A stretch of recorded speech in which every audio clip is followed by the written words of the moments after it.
What's going on, guys? This is Britta back with the Odin Project, and today we're going to be going over the installation section. If you're already using Mac OS, Ubuntu, or official flavor of Ubuntu as your operating system and have Google Chrome as an installed browser, you can skip this section. Otherwise, click on the small arrow to the left of the method you would like to use below to expand that section, and then follow the installation instructions. So, OS installation. This curriculum only supports using a laptop, desktop, or supported Chromebook. We cannot help you set up a developer environment on a Raspberry Pi or any other device. And so we're going to be going over the virtual machine part. If that's not what you guys choose, then just go over this on your own. Installing a virtual machine is the easiest and most reliable way to get started creating an environment for web development. A VM is an entire computer emulation that runs inside your current operating system, like Windows. The main drawback of a VM is that it can be slow because you're essentially running two computers at the same time. We'll do a few things to improve its performance. Step 1. Download VirtualBox and Xubuntu. Installing a VM is a simple process. This guide uses Oracle's VirtualBox program to create and run the VM. This program is open source, free, and simple. What more can you ask for? Now let's make sure we have everything downloaded and ready for installation. Once you have completed these instructions, you're expected to work entirely in the VM. Maximize the window, add more virtual monitors if you have them, fire up the internet browser in the whisker menu. On the top left of the desktop, you should not be using anything outside of VM while working on the Odin project. If you feel like you have a good understanding after using the VM for a while and or want to improve your experience, we recommend dual booting Ubuntu, which there are instructions for below. Alright, so we got to download VirtualBox. We have to download Ubuntu. There are thousands of distributions of Linux out there, but Ubuntu is undoubtedly one of the most popular and user-friendly. When installing Linux on a VM, we recommend downloading Ubuntu 22.04. There are a few files listed here.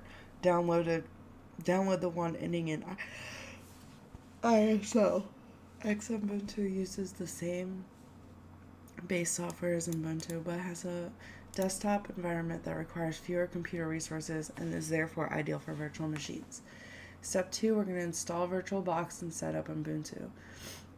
Installing VirtualBox is very straightforward. It doesn't require much technical knowledge and it's the same process as installing any other program on your Windows computer. Double-clicking the downloaded VirtualBox file will start the installation process. During the installation, you'll be presented with various options. Leave them in their default state unless you are certain about their behavior. As the software installs, the progress bar might appear to be stuck. Just wait for it to finish. Prepare VirtualBox for Ubuntu. Now that you have VirtualBox installed, launch the program. Once open, you should see the start screen. Click on the New button to create a virtual operating system. Give it a name of Xubuntu. Leave the machine folder as is. Set the type to Linux. Give it a name of Ubuntu. Set the type to Linux and be sure version is set to Ubuntu 64-bit. If the 64-bit option is not present, you'll likely need to enable virtualization in your computer's BIOS. Continue by pressing next and choose the following options in the next step. Okay. Memory size. Use 2048 MB or more if possible. Ideally, you want this amount to be somewhere between 2048 and half of your computer's maximum memory. For example, if you have 8 gigabytes of RAM, you could allocate up to 4096 MB to your VM's operating system. If you do not know how much RAM is available to you, please click here. If the VM runs a bit slow, try allocating more memory. Note, difficulty converting your gigabytes into megabytes. 1 gigabyte of RAM is equal to 1024 MB. Therefore, you can say that 8 gigabytes, 8 times 1024 is 8192. Hard disk. Create a virtual hard disk now. Alright, hard disk file type. Choose the VDI option. Storage on physical hard disk, dynamically allocated. File size, file location and size. We recommend at least 30 gigabytes for the virtual hard disk. After completing the last step, click the Create button. Your new virtual OS should now appear in the menu. With Ubuntu selected, click on the Settings button on the navigator highlighted in the red below. Click on the System tab and then Processor tab. Increase the processors to 2. If this screen prevents you from increasing processors, you likely need to enable virtualization in your computer's BIOS. If you have a single core processor, you will not be able to change this setting. If you have more than one monitor, you can create additional monitors by increasing the monitor count attribute in the Display tab. Please be sure to increase the video memory slider until it is in the green. All other settings should remain default.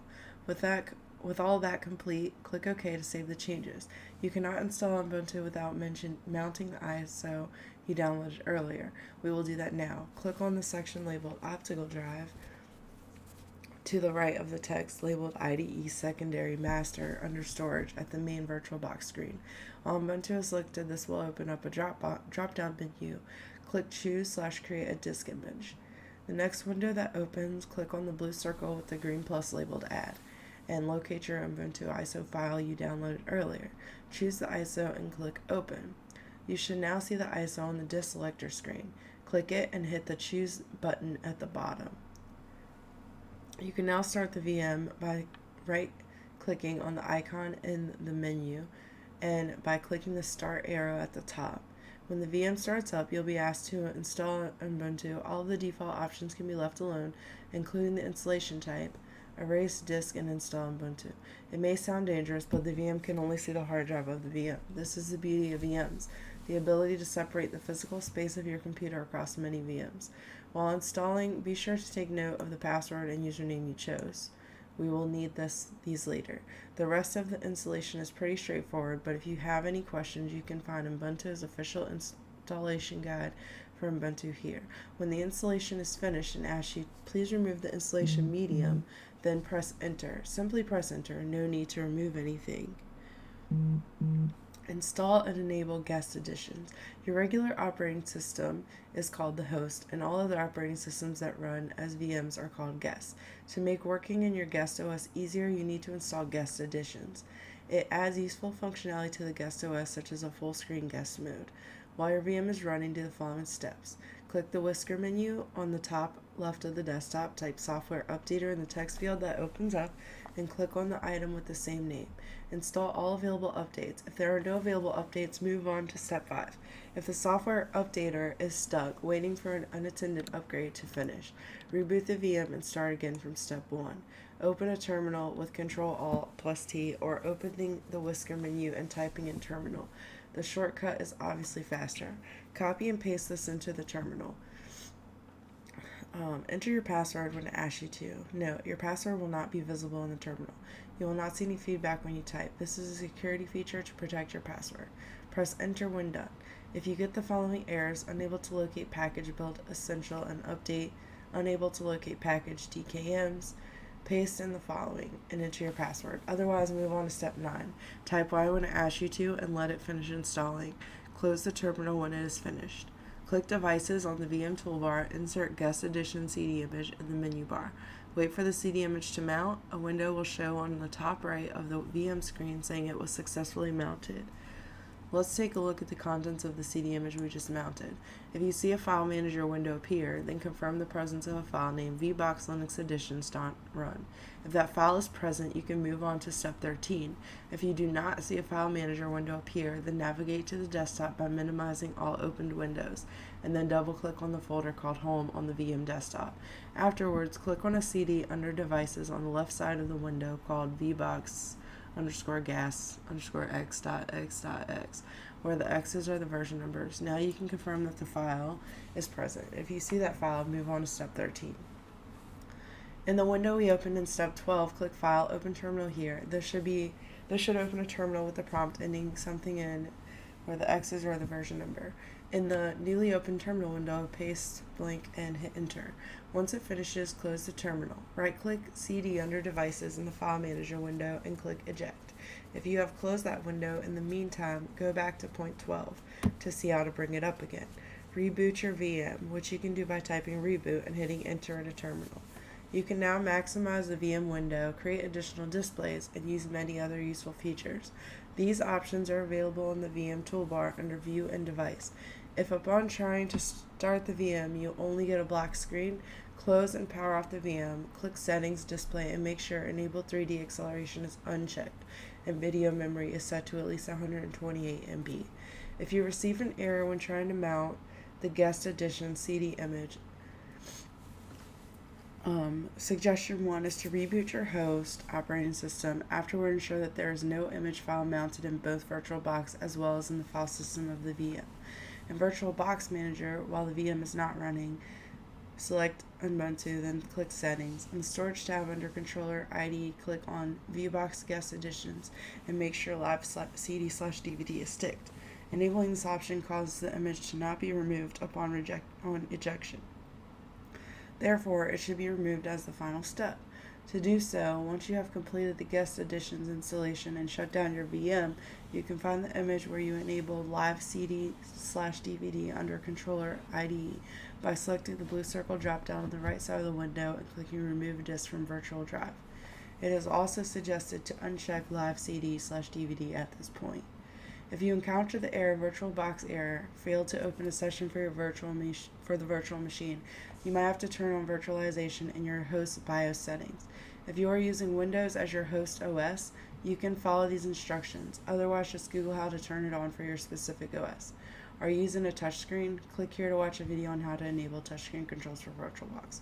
I'm not using touchscreen, so I'm not going to do that. Understand your new VM. Here are some tips to help you get started in a virtual environment. All your work should happen in the VM. You will install everything you need for coding, including your text editor, Ruby, and Rails inside the VM. The Ubuntu installation inside of your VM also comes with a web browser pre-installed.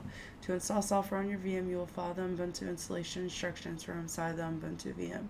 To take a screenshot, which you might need when asking for help on our Discord, you can either press the host key, right control plus E, or click View, Take Screenshot for a full screenshot.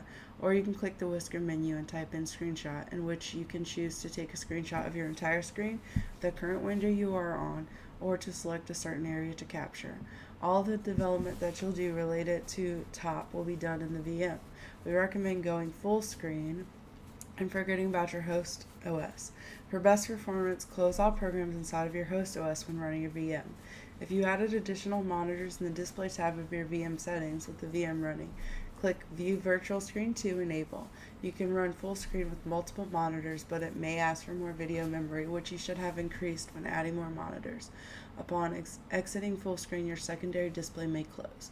You can reopen it with these instructions. Step 5. Safely shutting down your VM. You don't pull the plug on your everyday use computer, right? Why would you do the same to your virtual computer? When you click the X button and just close out your VM, you might as well say goodbye to your files. In this section, you'll understand 3 ways you can shut off your VM. Shutting down from inside the VM with UI. Clicking on the whisker menu and clicking the power icon will give you several options on how to modify your session, including shutting down. Option 2, shutting down from inside the VM with the terminal. Simply enough, typing power off will do in this case. Your system will immediately shut down. Option 3, shutting down from outside the VM. The last way to accomplish this goal of safely shutting down is by using the VM interface. Clicking on the File tab and hitting the Close button, which also has a power icon, will bring up a pop-up titled Close Virtual Machine. This pop-up asks if you want to save the machine state, send the shutdown signal, or power off the machine. To be safe, click Send the shutdown signal radio and hit OK. This will safely power down your VM and your files will not get corrupted. Alright, Google Chrome installation. Because our lessons use Google Chrome and Chrome Chromium are overwhelmingly used by developers and consumers, the recommendations we make are very intentional.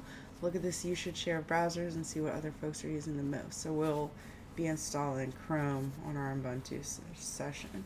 But I'm going to go ahead and mark this complete, and then I'm going to get this done on my end, and you guys should too.